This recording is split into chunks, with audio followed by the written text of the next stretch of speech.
ఈ వీడియోలో ఎంప్లాయీస్ మరియు పెన్షనర్స్ కోసం ఈహెచ్ఎస్ హెల్త్ కార్డు ఎలా డౌన్లోడ్ చేసుకోవాలో ఇప్పుడు తెలుసుకుందాం. మీకు యూజర్ ఐడి మరియు పాస్వర్డ్ తెలిసి ఉంటే డైరెక్ట్గా లాగిన్ కావచ్చును.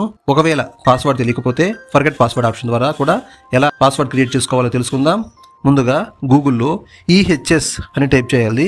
వచ్చిన మొదటి link EHS employee health scheme ను క్లిక్ చేయాలి. ఇప్పుడు యూజర్ నేమ్ మరియు పాస్వర్డ్తో లాగిన్ కావాలి. ఎంప్లాయీ హెచ్ఆర్ఎంఎస్ ఐడిని యూజర్ నేమ్గా ఎంటర్ చేయాల్సి ఉంటుంది. తర్వాత పాస్వర్డ్ ఎంటర్ చేయాలి. ఒకవేళ మీకు పాస్వర్డ్ తెలియకపోతే లెఫ్ట్ సైడ్లో ఉన్న ఫర్గెట్ పాస్వర్డ్ని క్లిక్ చేయాలి. యూజర్ ఐడి మరియు క్యాప్చా ఎంటర్ చేయాల్సి ఉంటుంది. తర్వాత ఓటీపీ వస్తుంది. ఓటీపీని ఎంటర్ చేయగానే పాస్వర్డ్ చేంజ్ చేసుకునే అవకాశం వస్తుంది. మీ కొత్త పాస్వర్డ్ని 2 కాలమ్స్లో ఎంటర్ చేసి కన్ఫర్మ్ చేయాలి. పాస్వర్డ్ చేంజ్ అయినట్టు కన్ఫర్మేషన్ మెసేజ్ వస్తుంది. తరువాత మరలా యూజర్ నేమ్, పాస్వర్డ్ మరియు క్యాప్చా ఎంటర్ చేసి లాగిన్ను క్లిక్ చేయాలి. లెఫ్ట్ సైడ్ థర్డ్ ఆప్షన్లో డౌన్లోడ్ హెల్త్ కార్డ్ అనే ఆప్షన్ను క్లిక్ చేయాలి.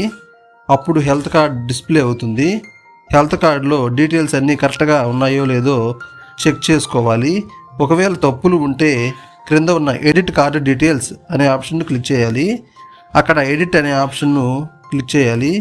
తర్వాత నేమ్, జెండర్ తదితర ఆప్షన్స్ చేంజ్ చేసుకునే అవకాశం వస్తుంది. అలా మీరు మీ డీటెయిల్స్ చేంజ్ చేసుకునవచ్చును.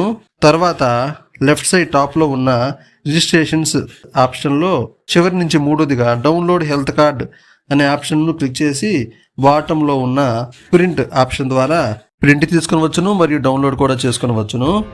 ఈ విధంగా ఫ్రెండ్స్ ఈహెచ్ఎస్ హెల్త్ కార్డును డౌన్లోడ్ చేసుకునవచ్చును. ఓకే ఫ్రెండ్స్, ఈ వీడియో మీకు నచ్చినట్లయితే లైక్ చేయండి, షేర్ చేయండి. మీ విలువైన సలహాలు, సూచనలను కామెంట్ రూపంలో తెలియజేయండి.